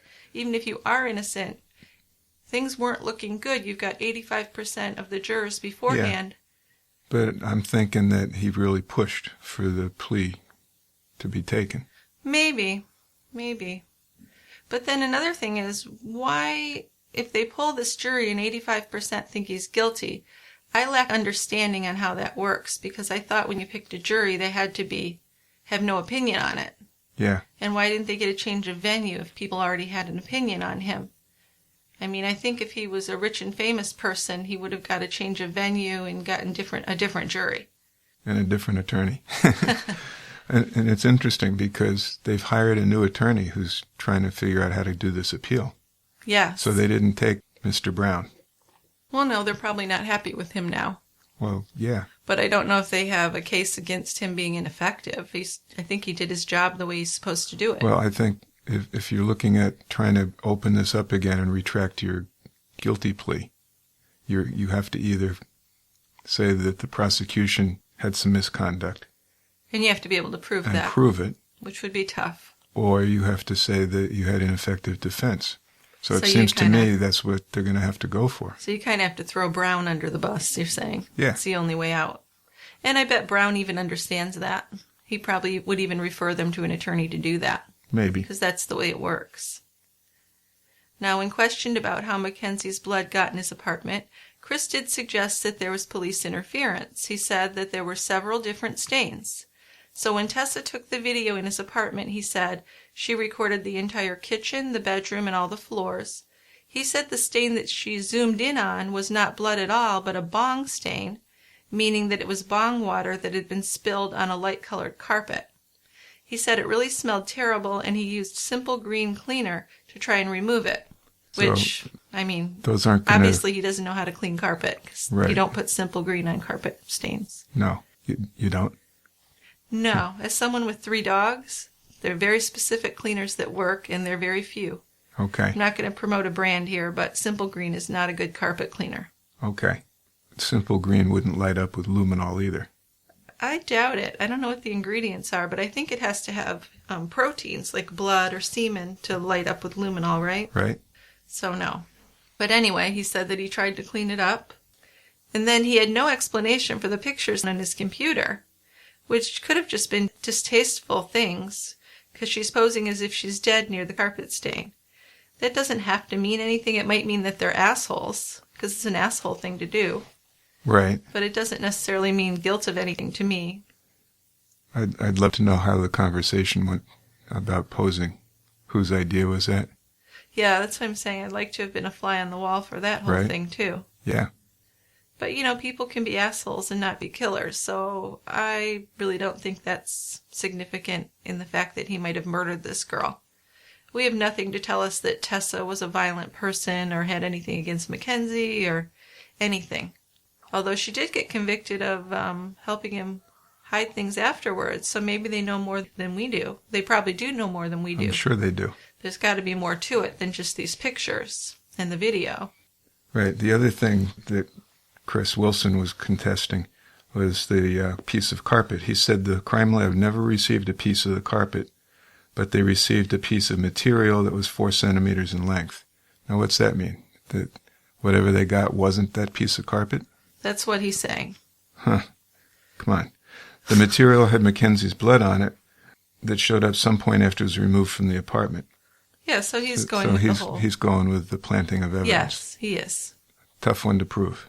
It really is. Okay. So the petition to free Chris Wilson had been closed with only a little over 500 signatures. So it didn't really fly, did it? No, I don't think there's a big community of supporters out there. No. No. Although it sounds reasonable, the petition. What do you mean?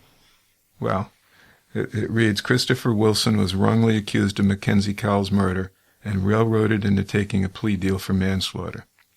The evidence that was provided on Christopher was all circumstantial, and even the prosecutor himself alluded that they did not have the evidence to convict him. Wow, see? So there's DNA evidence found at the crime scene on cigarette butts, the murder weapon, Mackenzie's car, etc., from at least 4 different males, none of which matched Christopher Wilson. There are 2 men, Samuel Cuevas and Emmanuel Buda Ceros, who had worked as police informants on the drug task force who admitted to involvement in Mackenzie's murder. No, Really? I don't think that's true. They steadfastly maintain their innocence. Right, so I'm thinking, sure, the petition sounds good, but I don't think it's true. Well, apparently not.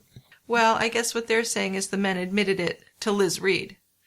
So all that would be based on believing Liz Reed, right? Right. So they're not outright lying, but that's misleading. Well, and we could also go back, though, that none of their DNA was any of the male's DNA that was found at the scene. Yeah, but that wouldn't help with their petition. They're not going to mention I that, know. Right? But they talk about DNA from 4 males that wasn't Christopher's, and that they think that these 2 guys did it. But yeah. we don't have any evidence whatsoever that they did it. It'd be a totally different story if any of that DNA belonged to one of these 2 guys. Wouldn't it? Then I would have real doubts. Yeah. But it doesn't. It has nothing at all to do with it. So I don't know who these unknown males are. That's just strange to me. So the petition asks that law enforcement and these men be investigated. Now there's also out there a Facebook page called In Loving Memory of Mackenzie Cowell, and this is where people who knew her share some memories of Mckenzie. So I took a look at that. That's a nice page. I'm sure it's a sad one. It's a sad one, but it's a good way to honor her. It has some specific things about her that really brought some positive things to the world. Yeah. So we're left with a case where we think that they got the right guy, but we're not 100% convinced that they got the right guy. Yeah, there are a lot of little doubts there. Right.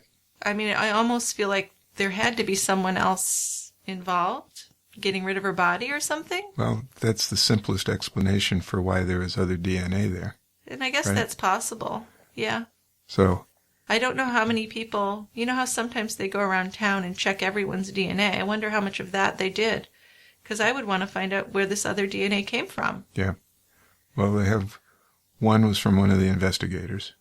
Yeah. And another one was probably from one of them. Possibly. So they don't know. That still leaves 2 other unknown males, though. Right. And, of course, they've tested anyone that would be a suspect, like the boyfriend, the father, the mother's boyfriend. None all of them. That. And they still have Christopher Wilson's DNA, or likely have Christopher Wilson DNA there. Yeah. What really just bothers me is, if that's all true, why did they offer him a plea for manslaughter? Because if what they say is true, he committed a horrible, planned-out murder of this girl, and tried to dismember her. Why are they okay with giving him a manslaughter plea? That's strange to me. Because they didn't have enough to convict. Or because they made the whole thing up. That's what Chris Wilson's people would say. Yeah. That it was planted. Well, I disagree. Okay. Well, I'm just saying, you don't have to agree, but it's a possible thing. I know what they're saying. Yeah. So, yeah, I mean, at the heart of it, it's just a really sad case about a girl who's not even in adulthood yet and seemed to have a really bright future, a good outlook, people who loved her. It's just a really sad loss. Isn't it? Senseless, like I said. Yep. Yeah. Okay. Well, thank you, Dick. Now you know what time it is. It's self-promotion time. Yeah, so you're catching on. I figured this part out. All right. So let's tell people what's been going on at Tie Grabber this month. What have we been doing? We released the latest in our members-only episodes, part 2 in our 4-part series on Ron Goldman and Nicole Brown about 2 weeks ago. Part 3's coming soon, right? Pretty soon. We're recording that this week, so it should be out by next week, I hope. Next week or so. Yeah. And that's all about the trial. So we're talking about things like, how did the prosecution team mess things up? Was the defense really as sleazy as they seemed? Big thing at the heart of it for me is Marcia Clark and Chris Darden. These two had crazy chemistry in the miniseries, at least, with Sarah Paulson, and I forget who played Chris Darden, but I mean, now he's just Chris Darden to me. I see him, and it's just... Anyway, they had some great chemistry. Marcia talks about it in her book, and we're going to talk about it. So our members-only feed's been gathering a bunch of podcasts, so if you've been waiting for a bunch of them, once you sign up, now's about time to do it. On our members-only show, we have episodes on Sylvia Likens, Robert Kissel, Bart Whitaker, which is just a crazy case. We have the sad case from Boston of baby Bella Bond. We also have the Diane Downs case. It's just an outrageous case from, was that in the 90s? I believe so. Yeah. And plus, of course, we have this series on the murders in Brentwood, which part 3 is coming out soon. So you can get access to these in future episodes by going to our website, tiegrabber.com, and joining Team Tie Grabber. Everyone gets a gift, either a sticker, a credit card-sized bottle opener, or a snifter, which is Dick's beer drinking glass of choice.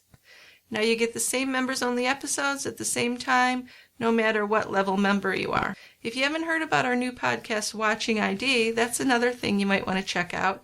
Just so you know, all the cool kids are listening to that one, so you don't want to be left out, right? Oh, hell no. I'm a cool kid.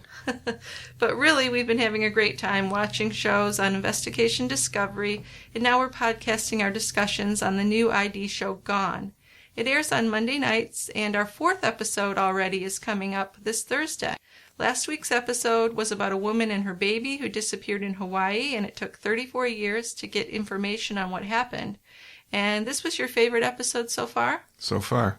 It's fascinating. The one coming up this week is really creepy. Well, it looks like it'll be a very interesting case. It's more of a murder. Yeah. Yeah, it seems really twisted, so that should be interesting. Now, as always, your support is very appreciated, and I want to thank everyone. If you're feeling extra kind and have a few spare moments, we always love to get some reviews on iTunes. And even if you only listen to some of our episodes, we do ask you to subscribe, because adding subscribers really helps us to find new listeners. To stay up to date on all things Tie Grabber, please follow us on Twitter at TieGrabberPods, on Instagram, or on Facebook. I've been pretty good about letting everyone know what's coming up. Our True Crime Fan Discussions page is a fun place to visit if you're a true crime addict. So many interesting and bright people participate on the True Crime Brewery fan discussion page. It's very humbling, and I really enjoy joining in on the discussions as much as I can. It's been a wealth of information on getting new cases to do in our future. Also, we're always happy to get your feedback and share it during our feedback segment. You can contact us through our website, tiegrabber.com, or send us an email at truecrimebrewery@tiegrabber.com. Let us know what you think of us, what case you'd like to hear us cover, and what theories you have on our recently covered cases. We'd love to hear from you. Speaking of that, let's do some feedback. All right, the selling out time is over. All right. Let's have some music and get to our feedback. Okay.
Welcome to Feedback. I get to go first today. You do. Okay.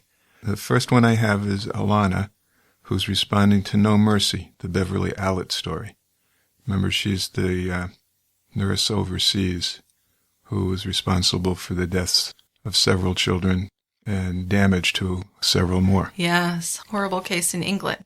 Right. Right.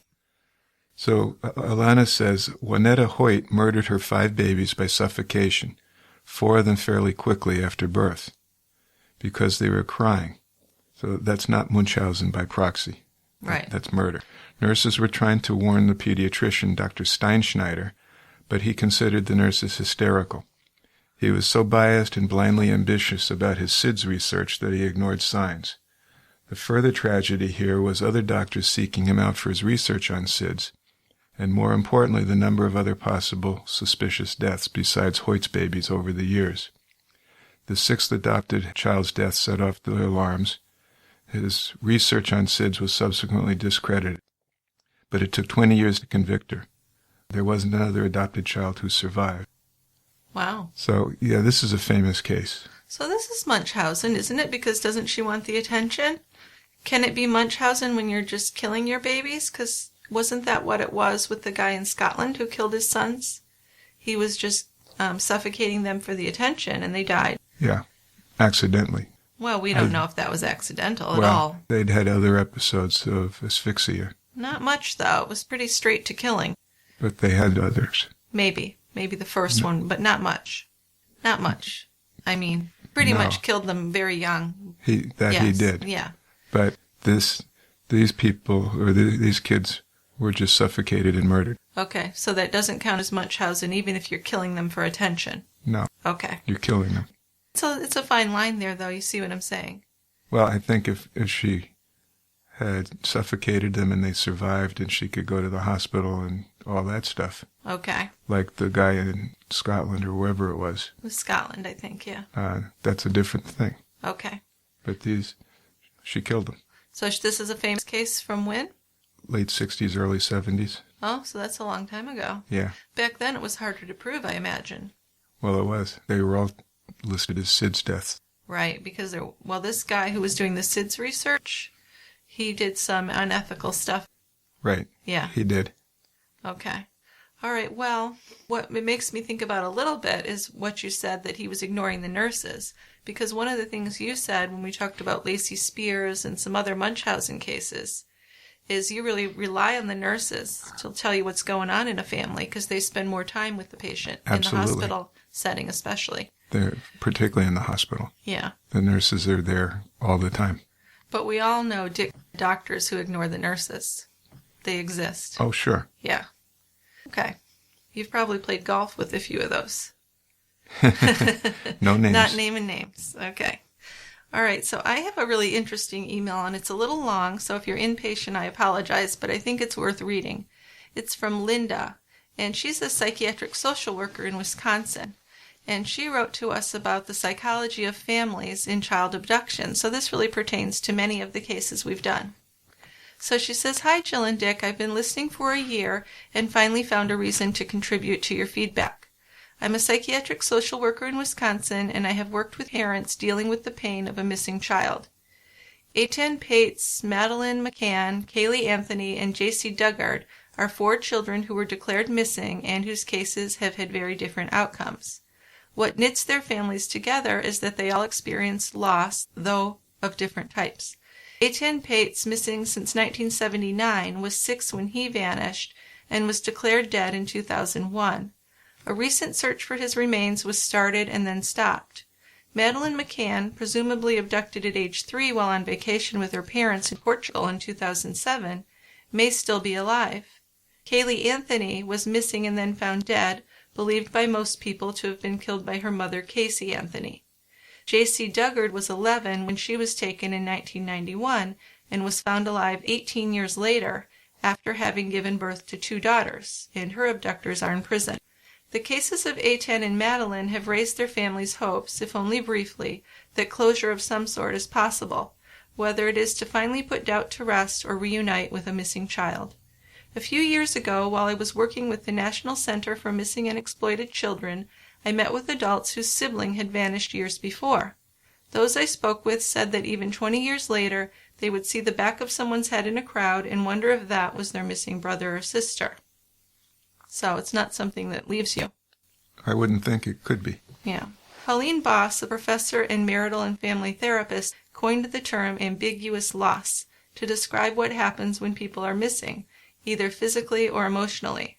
The disappearance of loved ones due to brain injury, emotional loss, incarceration, war, or kidnapping puts them out of reach and hinders coping because their loss is unresolved.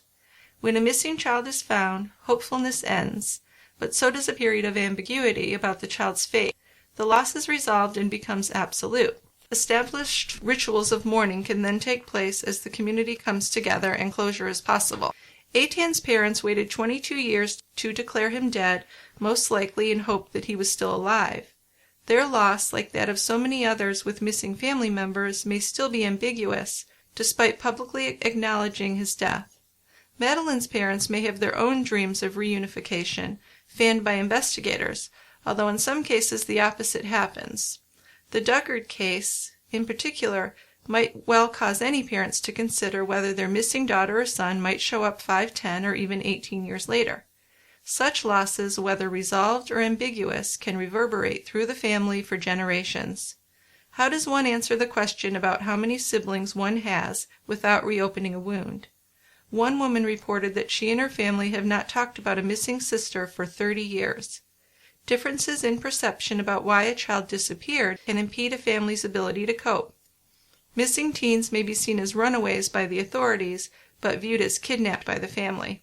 And we've seen that. We saw that in that recent Watching ID case about the girls in South Dakota. Exactly. Yeah. Ambiguity can persist even in cases that result in reunification. Upon learning that JC was alive, her mother might have envisioned the 11-year-old, not the grown daughter who'd become a mother of 2. JC might have expected her mother to look the same as she had back in 1991. Robbed of so many years, they have had to learn anew how to relate to each other. Families coping with ambiguous loss are encouraged to also accept a loss of control. The goal is to understand what can and cannot be changed. While the loved one's absence is not in the family's control, working to adapt to the absence may be. People take concrete steps to deal with their losses. Those whom I have interviewed have started scholarship funds in a lost loved one's memory in order to make meaning of their loss. They lean on spiritual beliefs for support. They hold annual rituals like candle lighting at significant dates such as birthdays to keep the missing person present in their lives. They give lectures about how they've dealt with this loss. They participate in focus groups with other people dealing with loss. By being active, they take charge of those parts of their lives that they can't control, and they rely on loved ones, as we all need to do when the road ahead is not clearly marked. Anyway, when it comes to parents of a missing child like Lisa Irwin's parents, I do think we need to hold to the belief that everyone is innocent until proven guilty. Unless proven otherwise, we should treat them with the greatest empathy and respect. That was a nice letter. Well said. Yeah. Really a lot of information in it, too. It's quite a bit. Yeah. So thanks, Linda. I don't really have much to say about it because I think she explained things much better than I could. Yeah, no, there isn't much to add to that. No, she's clearly a professional and has seen a lot. So I have another one from Alana. She's been a busy person. Alana has written me on about every case, and I can't resist doing a couple because she does write a well-thought-out letter. Yeah. So this is in response to the Casey Anthony story. Alana says there's a more disturbing element to the Casey Anthony case. Kaylee had grandparents who loved her and were available to take her if Casey wanted to live the bella vita. However, this family of lies and deceits, more so Casey and Cindy, would circumvent that, with overbearing Cindy threatening to sue for custody. When Casey left the parents' home, she could still have stayed out on her own and have the grandparents babysit Kaylee while she led the single life. So obviously something darker was lurking underneath. Cindy was engaged in much more than denial about the history of Casey's lying and stealing. A profound hypocrisy was engulfing this family. Since parents view their children as a reflection of them, I think Cindy avoided the whole issue for fear that it would reflect back on her, rather than just communicating, admitting the dysfunction in the family, and seeing if they could start being open and honest. Hallelujah. I mean, there were so many secrets in that family. Oh, yeah. If they just opened up and were honest, so much could have been fixed. But I see what she's saying, that Cindy took this as a reflection on the family and didn't want to do any of this stuff. I know, but it's not smart. It's just a real tragedy. Instead, a depth charge was set off some years ago and culminated in the tragic death of Kaylee. 90% of family communication is nonverbal, and that's not good. It behooves us as parents to start the honest verbal expression that can heal a family. Love is the easy part, respect is the hard part. The depth charge it set off when Casey would rather kill an innocent, inconvenient child than to just let the grandparents look after her. I don't want her anymore, but you can't have her, not even just to babysit. Sound familiar in the annals of crime? Yeah. Certainly does.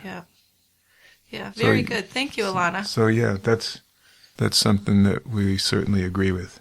Well, that's why we really felt like we had to go back to pretty much Cindy's childhood, because this whole thing with Kaylee, like she said, it was a culmination of secrets and deceit in the family and the way that things were handled and just not brought into the open. Right.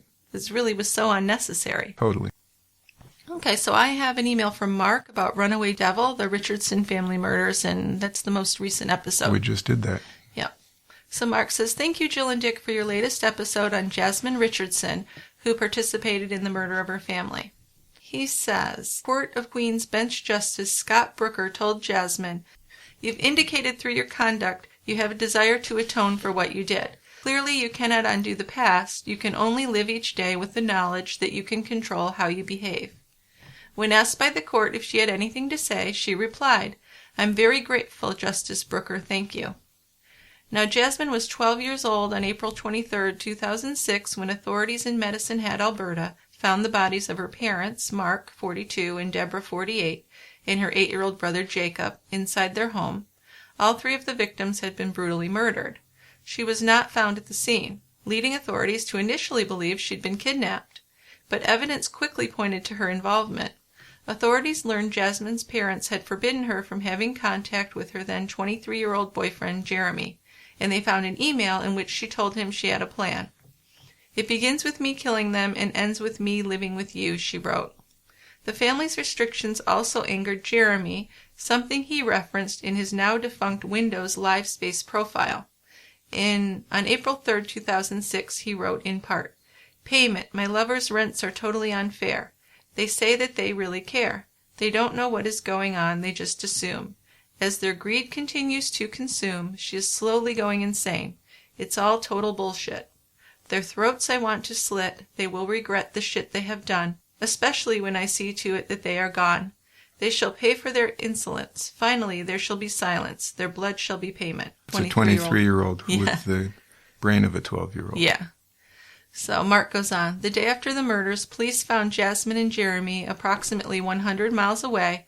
The 2 were taken into custody and both were charged with 3 counts of first-degree murder. One thing that wasn't a big part of your podcast was the stack of jailhouse letters exchanged between Jasmine and Jeremy after their arrest. In one of those letters, Jasmine wrote that they were legends and immortal. Neither one of them mentioned any guilt or remorse. The letters were instead focused on their relationship and their own predicament. When Jasmine took the stand in her own defense on July 3, 2007, she told the court she had hypothetical conversations about killing her family and probably making the deaths look like a murder-suicide or an accident, but never intended on going through with any of the plans. In regard to the letters she exchanged with Jeremy, she said she had been prompted by media reports she saw about the case. That's our 5 minutes of fame, she said.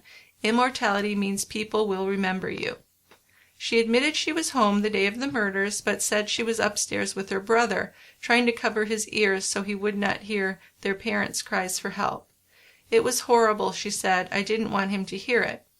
In graphic and disturbing testimony, she said Jeremy later came upstairs and told her to kill her little brother. He yells at me. Stab him, just stab him, slit his throat, she said. I can't. You have to. I did this for you. So Jasmine testified that her brother began to cry and pleaded with them for his life. I'm scared, I'm too young to die were his last words, she said, before she stabbed him in the chest. Not very hard, she added. It was somewhere in his upper body, and it went to the side. She said that Jeremy then took the knife and cut the boy's throat. When she stepped down, the prosecution called additional witnesses who testified that they'd admitted to committing the murders to them. According to one witness, Jeremy said that the victims had been gutted like fish. Jasmine has managed to keep a low profile since her release. What becomes of Canada's youngest triple killer will ultimately depend on how she handles herself on the outside. Her juvenile record, the judge ordered, will be destroyed if she can go for 5 years without any legal problems.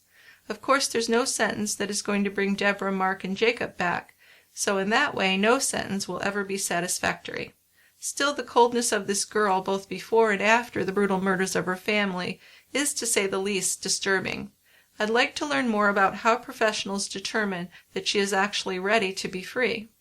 Like Jill said, I would never trust her. And the real scary part is, since her name changed and she has no record of a felony, people who let her into their lives and around their children may have no idea who they're really dealing with. So, thank you, Mark. I totally agree with you. You really want to give a 12-year-old another chance, but just what she did and how she responded to it. Well, terrible. The depravity of it all. Yeah, and just the lack of remorse. It's so cruel and selfish. That it is. Yeah. All right, I see you have another one. I have an email from Ann in Texas regarding Crazy Love, the murder of Rusty Snyderman. Hi, Jill and Dick. Your episode Crazy Love really got me thinking, so I went ahead and watched some highlights from Hemi's trial. I think Andrea laid the master plan herself and then manipulated a stupid man to carry it out for her. Aha. A person like Andrea doesn't truly love anyone except herself and power, not even her children, as evidenced by the fact that she took away their father and paternal grandparents. Yeah, so by that, it means that she doesn't let the grandparents see the kids now? Right. No contact. That's sad. Once the men in her life fulfill the purpose she has in mind for them, they are expendable.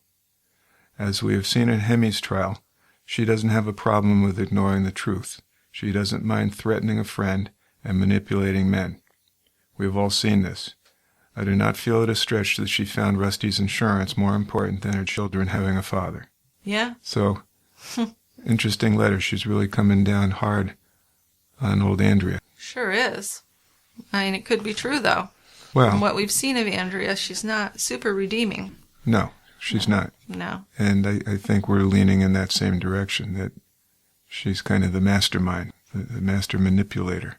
Well, yeah, I mean, just some of the things she said they're not manageable. I mean, you try and give everyone the benefit of the doubt, but just the things that she said and how she didn't tell police about her affair with Hemi or what was really going on with Hemi right away. It seems like she was trying to cover for him, like I said.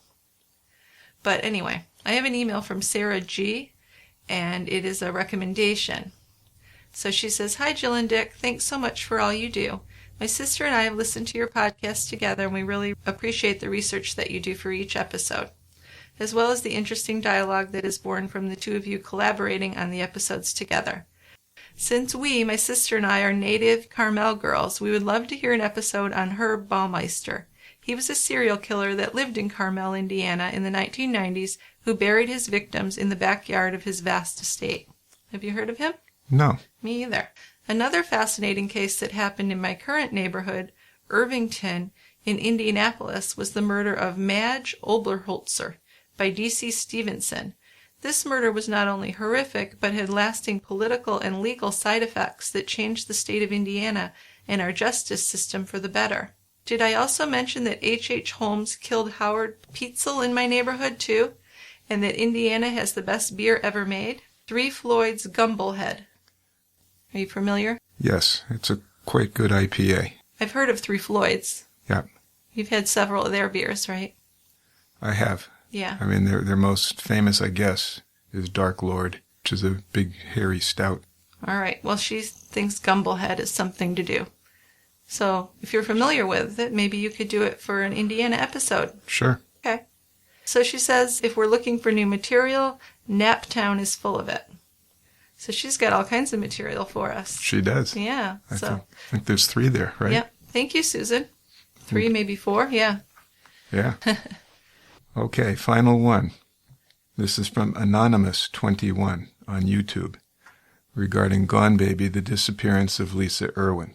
Have you ever considered that the baby was abducted, taken to the woods, and then killed and buried? The man was seen carrying the baby and then later walking out of the woods alone. Have the police looked through all the wooded area for a burial area?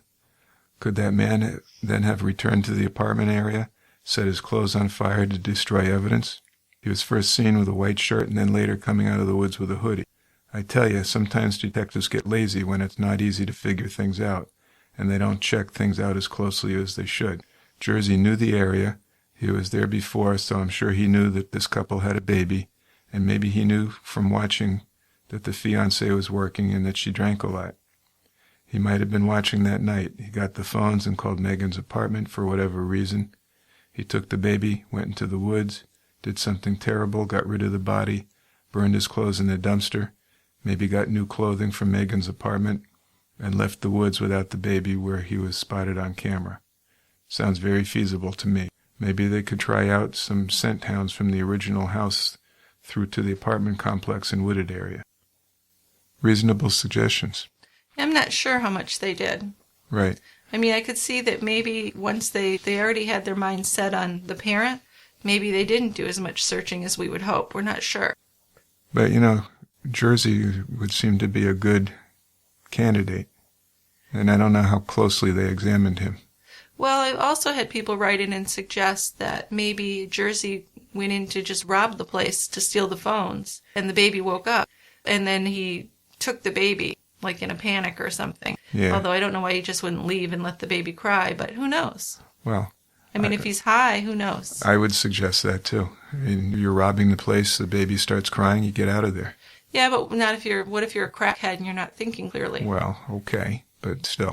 And it's a total mystery. It could be a lot of things. That case is... It certainly could be. It really has me stumped, I have to be honest. Yeah. I don't know. So any suggestions like that, it's totally reasonable. Very. And I'm not sure what the police are doing for searches, but I would hope they've combed those woods very thoroughly because, a baby would be pretty easy to hide. She was just little. Yeah. We'll see. Yeah. So, see you next week. All right. Until next time, we'll see you at the quiet end. Bye, guys. Goodbye.